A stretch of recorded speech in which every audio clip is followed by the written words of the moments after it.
J'ai perdu mon conjoint et mes 3 enfants lors d'un choc frontal à Crancey. Moi, ce jour-là, j'étais chez ma mère à Livry-Gargan. Je m'étais endormie vu que j'avais travaillé 10 heures ce soir-là. Je me suis réveillée, en fait, j'étais surprise par la lumière de mon téléphone. J'aperçois le numéro de ma belle-sœur. Et quand je regarde, je commence à me poser des questions. Je me demande pourquoi, en fait, elle m'appelle à cette heure-là. Ça me paraissait étrange. Donc je décroche. Et quand j'écoute l'appel, je constate qu'en fait, elle pleure au téléphone. Donc moi, à ce moment-là, je comprends pas. Elle pleure. Donc moi, j'attends. Du coup, il y a une autre des belles-sœurs qui prend son téléphone à elle. Elle me dit, faut que tu viennes tout de suite. Moi, je lui dis, pourquoi tu veux que je vienne? De là, elle me dit, viens et je t'expliquerai par la suite. Et donc, moi, je lui dis, non, je viens pas parce que, tout simplement, mon conjoint ne veut pas, en fait, que je prenne le volant tard. Et elle me dit au téléphone, qu'Emrel est mort. Moi, à ce moment-là, je comprends pas, je la crois pas. Je me dis, c'est pas possible, il est avec son père, et c'est son frère et sa sœur, en fait, tout simplement. Elle me dit, non, écoute, qu'Emrel, il est mort, moi, je vais pas mentir sur ça. Donc, moi, en fait, à ce moment-là, je l'ai cru, en fait, tout simplement. Et j'ai lâché le téléphone. J'ai commencé à partir en sanglots. Ma belle-sœur, elle me dit, je te rappelle, j'ai pas plus d'informations, je te rappelle. Je lui dis, d'accord et tout, pas de souci. En parallèle, j'appelle mes sœurs. Une fois que j'ai appelé toutes mes sœurs, je rappelle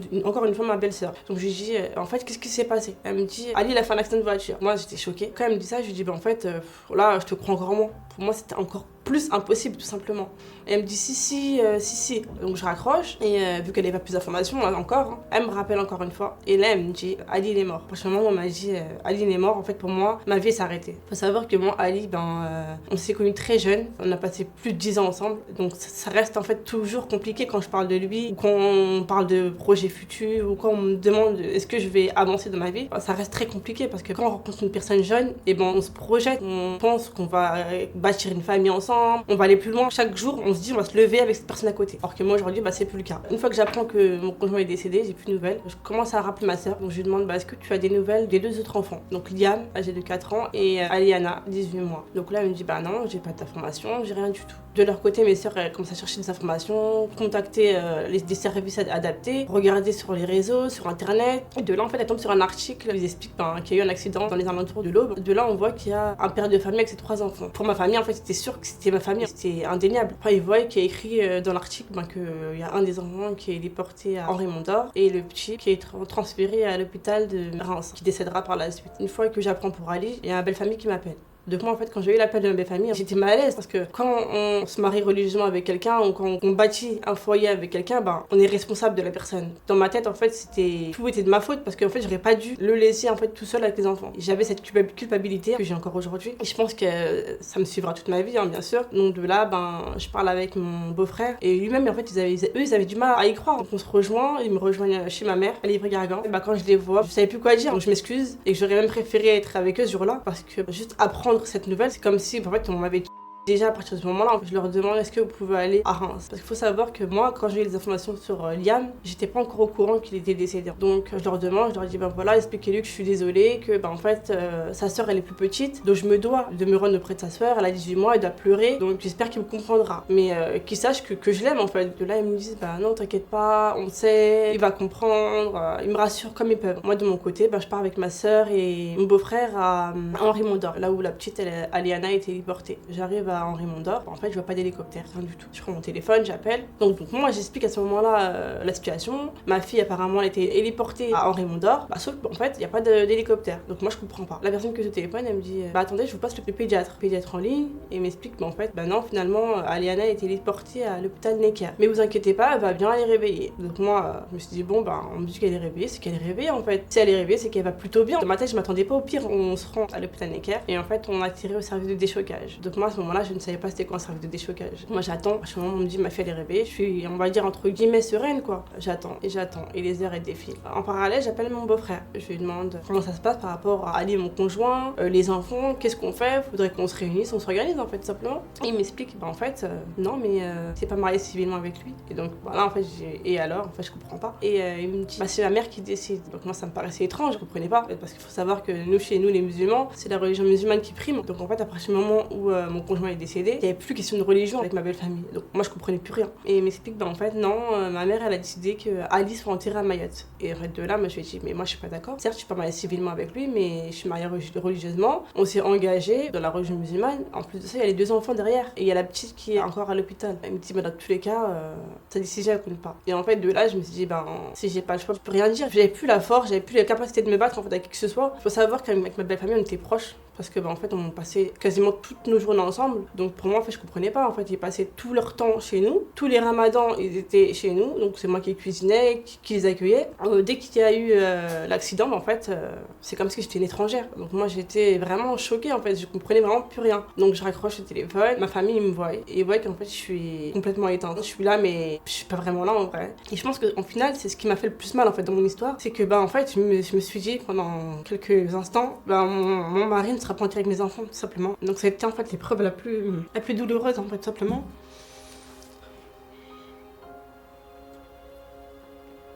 Et donc, je lui décide malgré tout de le rappeler et de lui dire, moi, je suis pas d'accord avec votre décision. Donc, il me rappelle, mais sauf que moi, je décroche pas. L'infirmière, elle revient vers moi et elle me dit, c'est bon. Quand j'arrive dans la salle, j'étais étonnée encore plus. Je vois ma fille, elle est branchée, elle est pas réveillée, elle a plein de bandages sur son corps, alors que juste avant au téléphone, on m'avait dit en fait elle était réveillée. Et là, l'infirmière m'explique qu'en fait votre fille elle était plongée dans le coma. À ce moment-là, je voyais ma fille comme si c'était plus ma fille. J'avais peur de m'approcher d'elle, j'avais peur de la toucher, j'avais peur même de lui faire un bisou. J'étais en peur de lui faire mal que en fait pour moi c'était inconcevable même que je la touche, ne serait-ce que la main ou même lui faire un bisou. C'était pour moi j'étais persuadée que j'allais lui faire encore plus mal en fait. Donc je demande à l'infirmière, oui, est-ce que je peux la toucher, est-ce qu'elle m'entend, est-ce que enfin, je pose plein de questions comme si c'était pas ma fille en fait. Et donc elle me rassure, elle me dit oui, vous pouvez la toucher, vous pouvez lui faire des bisous, elle vous entend. Donc je lui parle, je lui fais des bisous, je lui tiens la main, je reste un peu avec elle. Et de là elle m'explique un peu la situation, que ma fille en fait elle a un œdème au cerveau, que son état il est assez stable. Ils vont voir l'évolution. Plus les jours passent, plus je vois que en fait j'ai l'impression que l'état de la petite en fait il s'améliore pas. Des fois ils me disent que ça va, elle est plutôt stable. Des fois ils me disent que ça va pas. Je me dis je vais essayer de trouver un arrangement avec ma belle famille. Ma belle-sœur elle m'appelle. Elle me dit oui, t'es où? Je dis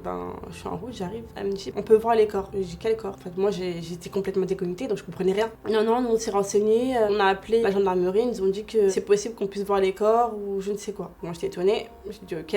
Et une fois qu'on arrive là-bas, la dame elle nous accueille et elle nous explique Madame Jean, vous voulez faire quoi? Et je dis moi j'aimerais enterrer mon conjoint et mes enfants ensemble tout simplement. Après elle me dit mais est-ce que vous êtes mariée civilement? Je dis non, je suis pas mariée civilement, je suis mariée que religieusement. Mais chez nous les musulmans, ce qui prime c'est la religion musulmane. Donc voilà, la dame elle lui pose la question à Dali et mon beau-père il répond ma femme elle veut qu'il soit enterré à Mayotte. Et en fait de là il me regarde et il me dit je pensais pas que t'aimais mon fils à ce point. Et en fait ça c'est une phrase qui restera en fait toujours dans ma tête. Je ne pensais pas que t'aimais mon fils à ce point. On se connaît depuis 2009. Comment on peut me dire en fait je ne pensais pas que t'aimais mon fils à ce point. Si on a eu 3 enfants ensemble, on habite ensemble, c'est logique qu'on s'aime en fait. C'est même pas une phrase à dire. Voilà, mais moi ça m'a choquée. Et donc ma belle-sœur elle vient vraiment me dit mais calme-toi.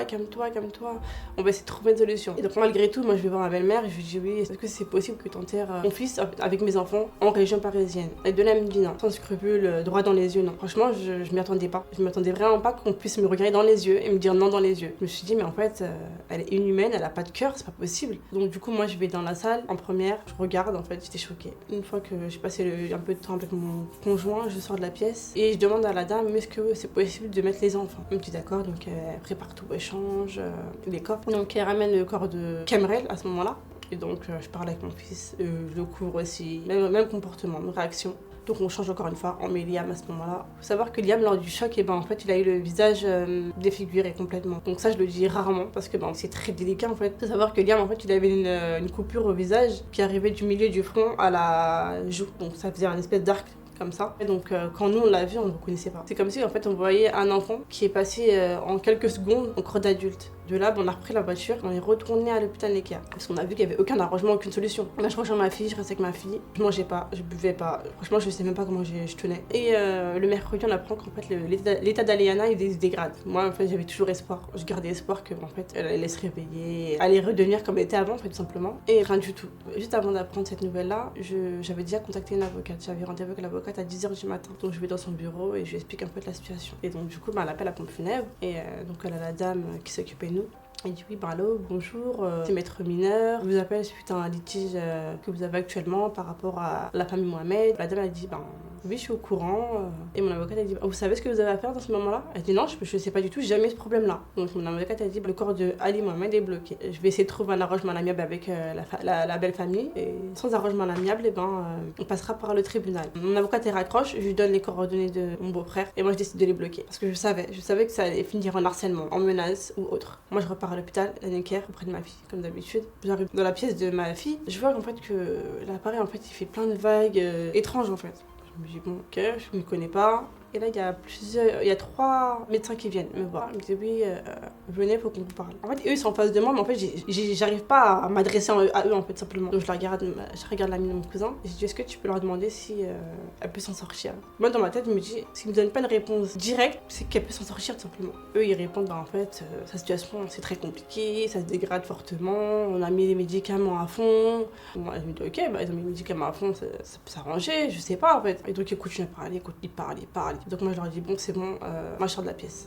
Je sors de la pièce, j'ai voir ma fille, et je leur dis, oui, laissez-la partir. Je pense qu'elle a assez souffert. Donc, je leur demande, est-ce que je peux la prendre sur moi? Ils me disent oui. Donc, je la prends sur moi. Et en fait, je sens que son corps, il devient froid, il se raidit, en fait, il devient de plus en plus lourd, en fait. Donc là, je comprends que, en fait, elle est partie. Et donc, je leur demande de la débrancher. Je la pose, et toujours aucune réaction, aucune larme, rien du tout. Moi, je pleurais pas, mais tout le service, il pleurait. Pour eux, s'ils auraient réussi à sauver Aliana, c'était un miracle, en fait, pour eux. Donc, je me devais, en fait, de l'accompagner. La chose que je me répète à chaque fois dans ma tête, c'est que, en fait, ce qui a été le plus douloureux par la suite, c'est que, en fait, Aliana, elle est née dans cette voiture-là. Elle est née le 31 octobre dans la voiture et elle est décédée à cause de la voiture. Pour moi, c'est une chose, en fait, qui restera gravée en fait, dans mon cerveau. La voiture, elle lui a donné la vie, mais elle lui a repris sa vie en même temps. Donc, ça reste très compliqué. Une fois que Aliana est décédée, il fallait s'occuper de la procédure pour l'enterrement. En parallèle, il fallait que je donne les documents à l'avocate, il fallait que je gère avec l'avocate pour le jugement. Donc, il y a un premier jugement, il me semble, le 22 juin 2021. On arrive à l'audience et l'avocate adverse plaide. Et en fait, on entend que des choses choquantes, que des mensonges. On apprend lors de l'audience que mon conjoint et moi étaient en pleine séparation, donc chose qui était totalement fausse à ce moment-là. On apprend que certains voyages qu'on a fait, mon conjoint et moi, c'est ma belle-famille qui les avait financés, alors que c'est pas du tout le cas non plus. Enfin, plein de mensonges de ce genre, en fait. Quand l'avocate adverse plaide, en fait, elle parle que de Ali, que de leur fils. Mais à aucun moment, elle parle de Kemerel, Liam et Aliana. C'est comme si que les 3 enfants, ils avaient jamais existé. Donc le juge, lui, commence à s'énerver. Je dis, mais en fait, je comprends pas. À quel moment vous parlez des 3 enfants? En fait, les 3 enfants, ils n'ont jamais existé, en fait, si on vous écoute dans votre discours. Après vient le tour de mon avocate. Mais sauf qu'en fait, quand mon avocate, elle a appris que mon conjoint et moi étaient en pleine séparation, bah, on regarde, en fait, avec les gros yeux. Et donc, moi, je la regarde aussi. Parce que, bah, je m'attendais pas à ce qu'on mente. On allait jusqu'à là, en fait, mentir pour gagner l'audience. En fait, je m'y attendais pas. Et donc, mon avocate, elle plaide. Elle prouve par A plus B que, bah, en fait, ça fait plusieurs années qu'on habite ensemble. Que, bah, Ali, il est partout à Mayotte depuis que moi, je le connais. Il n'est pas à la Mayotte ne serait-ce qu'une seule fois. Elle prouve plusieurs choses. Donc l'audience, elle se termine. Pour l'avocat de ma belle-famille, c'est sûr qu'il prête de l'audience à ce moment-là. Sauf que le juge, lui, lors de l'audience, il a dit, celui qui me donne un document qui atteste que dans la religion musulmane, le corps doit être enterré dans sa terre natale, et ben il remporte le procès. Donc moi, je me suis dit, bon, j'ai pas prouvé ça, en fait. En tant que musulman, on sait tous que quand on décède, on doit être enterré là où on décède, en fait, tout simplement. J'ai même pas prouvé, pour moi, ça a aucun sens. Et sauf que eux, en fait, ils avaient donné un document, une attestation d'un cadi de Mayotte. C'est un espèce de grade au niveau de la religion musulmane. Dans la journée, on apprend que j'ai perdu le procès. Donc mon avocate, elle me demande, est-ce que tu veux faire appel? Et je lui dis oui. Oui, je vais faire appel. L'audience, elle a eu lieu le lendemain, le 23 juin. Mais sauf qu'avant ça, l'avocate, elle me précise, normalement, l'audience devait avoir lieu le soir même, le 22 au soir. Sauf qu'en fait, pour moi, c'était impossible de trouver l'attestation, de trouver le document, de faire le retour jusqu'à Reims, et ensuite repartir à Paris. Donc, elle avait compris que c'était impossible. Enfin, il me fallait même un peu de repos, même me poser, en fait. Par la suite, on se réunit tous ensemble avec mes sœurs et moi, et l'avocate, on appelle audio, et on commence à préparer le dossier. Ma sœur, elle me regarde, elle me dit, bon, on fait une attestation d'imam.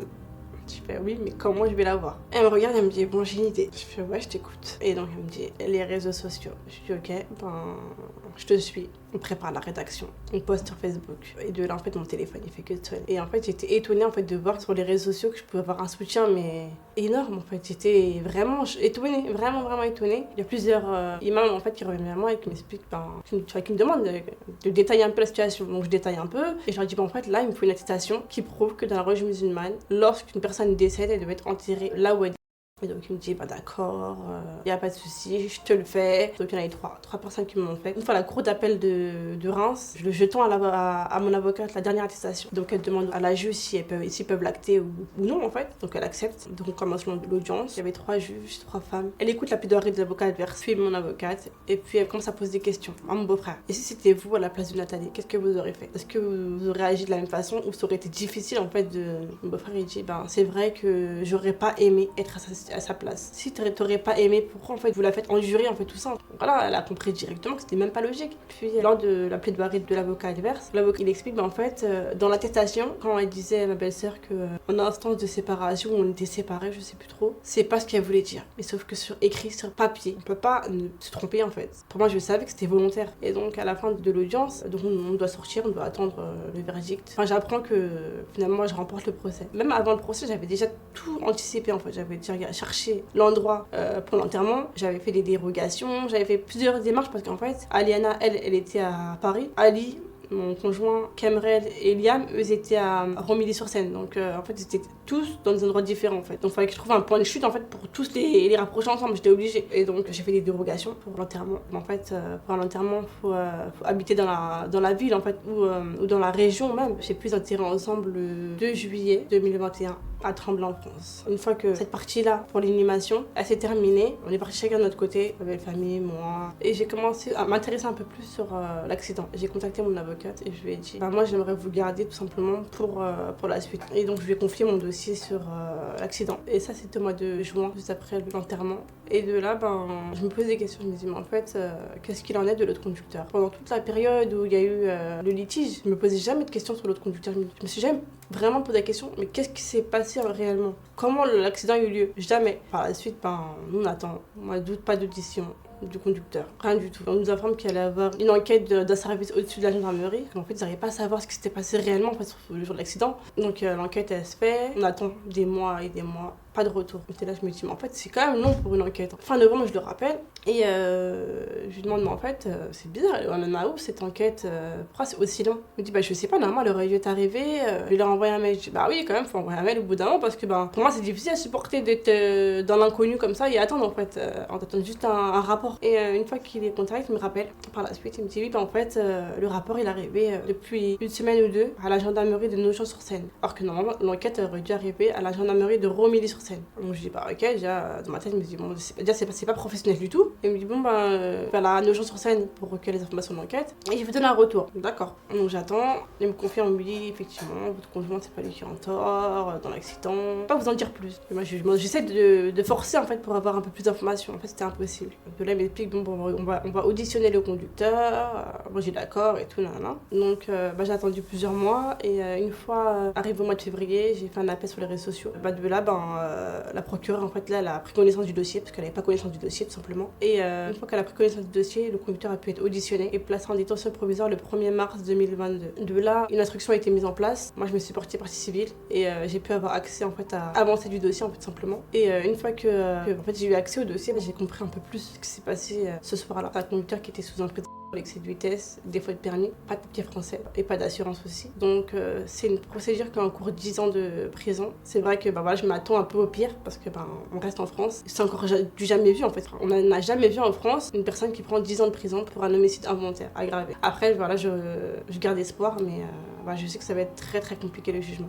Même si on est victime, en fait, il faut prendre la parole. Faut en parler, en fait. Faut pas rester dans l'ombre. Parce que plus on reste dans l'ombre, plus on oublie de la justice. Comme par exemple, moi, dans ma procédure, pendant 8 mois, le conducteur était en liberté. Donc, qu'est-ce qui aurait pu se passer si j'aurais jamais pris la parole? Il aurait pu prendre la fuite.